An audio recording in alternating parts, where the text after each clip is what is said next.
Hello guys, pakita ko lang po itong ipapabuo ng customer. Bali, yung frame po ay Kinesis TY400S na 29er na medium. Yan po ay tapered internal cabling, tapos boost through axle.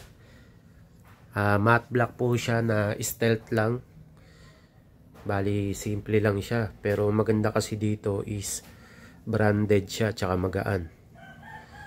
Tapos naka-sale na po yan from 17,000, 9,000 na lang. Meron ng headset tsaka seat clamp. Tsaka yung headset na kasama niyan branded. Full speed ahead. Tapos yung ano niya, seat clamp, Kinesis na bolt type.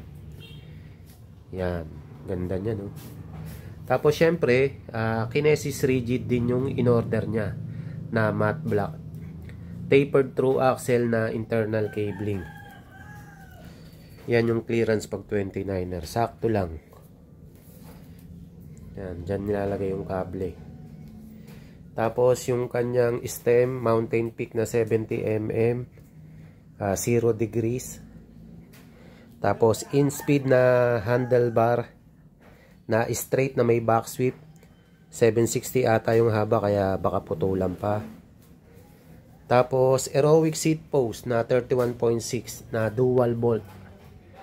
Tapos tangke saddle. Tapos yung hub po niya ay tangke na 6 pulse 3 teeth.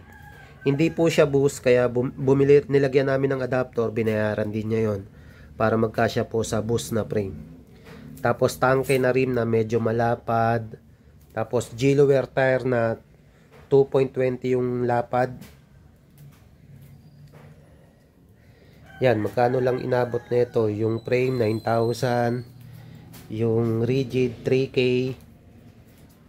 tapos 350, 280 yung handlebar, 350 yung seat post, 230 yung saddle, yung rim naman 1,000 pares, yung spokes 372 pieces, yung hub 1,500, tapos yung gulong 1,020 pares. Folding na po yan.